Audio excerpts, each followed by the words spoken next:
Olá pessoal, e aí, maravilha? Sejam muito bem-vindos ao LAC Cursos. Eu sou o professor Edenilson Moraes e hoje eu vou conversar com vocês sobre a estrutura política e movimentos sociais no período militar. O período militar que durou 21 anos no Brasil. Começou em 1964 e foi até 1985. Então a gente vai conhecer na aula de hoje as principais características desse período histórico. Muito bem, primeiro ponto que a gente precisa estudar é entender o processo que levou à deposição do então presidente João Goulart, o Jango.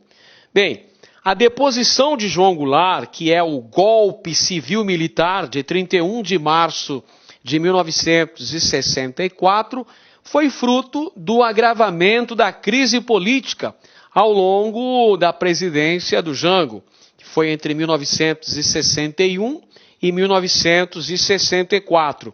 A gente tem alguns episódios marcantes nesse contexto, como, por exemplo, a realização do Comício da Central do Brasil, no Rio de Janeiro, em 13 de março de 1964, ocasião em que reuniram-se cerca de 100 mil pessoas no Rio de Janeiro para ouvir o discurso inflamado do presidente Jango, defendendo veementemente a realização das chamadas reformas de base, defendendo reforma agrária, reforma educacional, reforma tributária no Brasil. Na semana seguinte, ocorreu a realização da Marcha da Família com Deus pela Liberdade, em São Paulo, reunindo mais de 300 mil pessoas.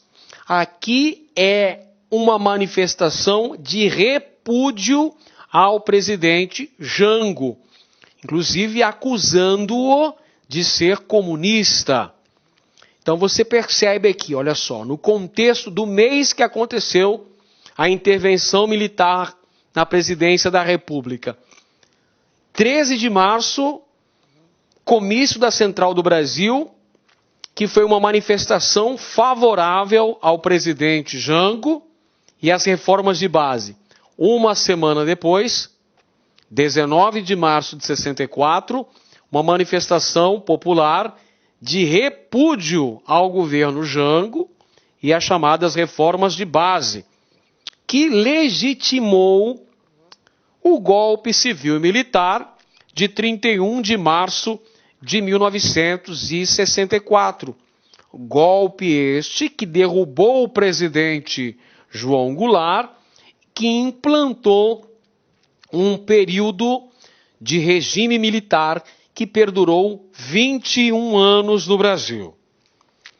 Bom, o golpe civil-militar, pessoal, tem uma série de explicações, uma série de interpretações. Vamos, então, abordar os principais argumentos. Começando pelo discurso golpista.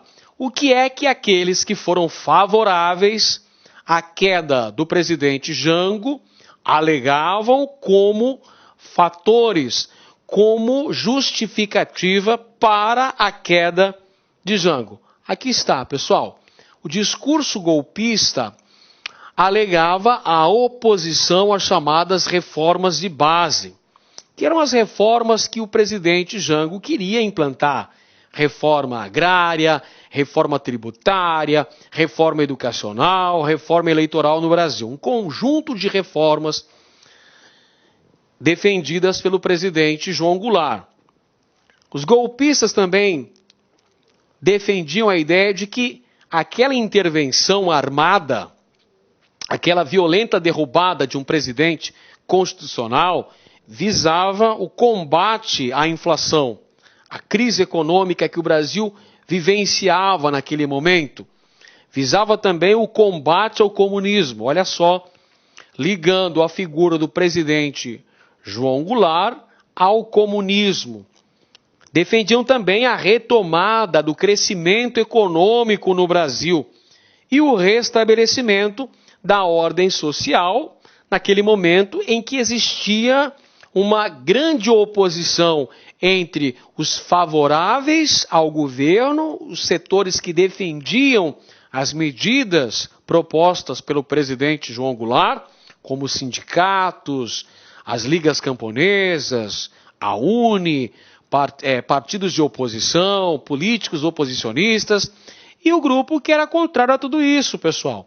Setores das elites brasileiras, setores das camadas médias, alguns setores da Igreja Católica, setores ligados aos meios de comunicação, a Fiesp, os industriais, esses eram contrários à política de João Goulart.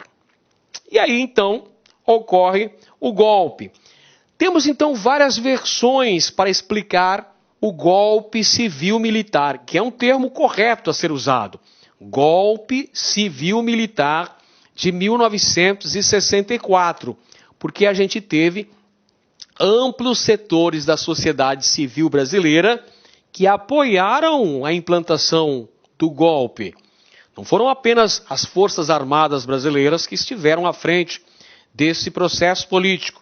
Nós tivemos setores da classe média, setores das elites, os grandes industriais, banqueiros no Brasil, grupos ligados aí a esses setores mais conservadores, apoiaram o golpe. Então nós temos várias versões para tentar entender esse golpe de 1964 no Brasil. Pode ser encarado como uma conspiração, ou seja, uma ação direta dos Estados Unidos aqui no Brasil. É importante a gente ressaltar o contexto histórico em que ocorre o golpe. É o contexto da chamada Guerra Fria, da bipolarização Estados Unidos e União Soviética. Os Estados Unidos fazendo um grande esforço para manter a América Latina sob sua esfera de influência, pessoal. Pega o contexto histórico, em 59 aconteceu a Revolução Cubana e Cuba, pouco tempo depois, aderiu ao socialismo, passando a fazer parte da esfera de influência soviética. Os Estados Unidos não vão desejar que ocorresse uma expansão do socialismo, do comunismo pela América Latina. Então vai apoiar movimentos, intervenções militares e a implantação de ditaduras em vários países da América Latina. Outra versão, fragmentação da base governista do governo. João Goulart não tinha definitivamente a maioria no Congresso Nacional. Por isso que seus projetos enviados para discussão no Congresso Nacional não eram aprovados. Então essa suposta paralisia no Congresso Nacional, na medida em que o presidente não tinha uma base aliada, consolidada, não tinha maioria no Congresso, também pode ser entendido como um fator que vai justificar o golpe de 1964, como eu disse para você, essa violenta intervenção militar na política nacional, inaugurando um período de 21 anos em que se sucederam 5 presidentes no período, que são Castelo Branco, o primeiro presidente do período militar, que governou entre 1964 e 1967. Depois veio Costa e Silva, governando até 69. A seguir, o presidente Emílio Garrastazu Médici, que governou até 1974, ano em que entrou Ernesto Geisel, que governou até 1979. E, por fim, o presidente João Batista Figueiredo, que esteve à frente da presidência da República até 1985. São 5 presidentes do período militar brasileiro, dos quais 2 desses presidentes são da linha dura e 3 são da linha moderada.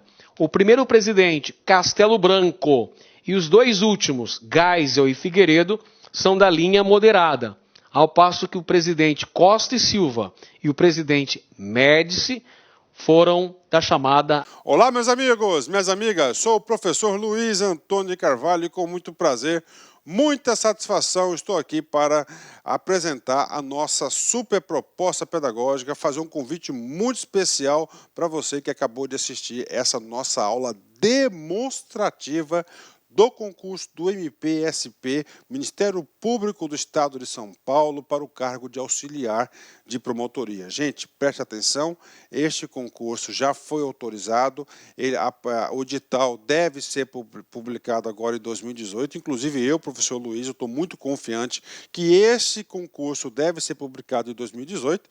Em 2018 nós estamos aguardando 3 concursos para o MP de São Paulo. Um deles, de auxiliar jurídico, já foi publicado. Acredito que agora o concurso de auxiliar da promotoria brevemente deverá ser publicado. Este nosso curso pré-edital, nós temos aí um prazo de acesso de 6 meses. Tá? Durante esse período, você receberá todas as atualizações do site a custo zero. Ah, professor, o edital foi publicado e teve algumas alterações. Gente, dentro do período de acesso, você vai receber todas essas alterações a custo zero. Isso só acontece aqui na Lá Concurso. Professor, como é que custa o investimento aí? O investimento nosso é apenas 10 parcelas de R$ 25. Você vai ter um curso pré-edital, inclusive essa aqui é a nossa segunda turma do MP de São Paulo, super focado. Com certeza vai fazer a diferença. A gente colocou aí trechos de algumas aulas nossas aí no YouTube. Este curso hoje tem mais de 170 videoaulas aí para a galera. Tudo bem, meus amigos? Então espero vocês aqui na Lá Concurso. Um forte abraço, fique com Deus. Tchau, tchau. Clique lá.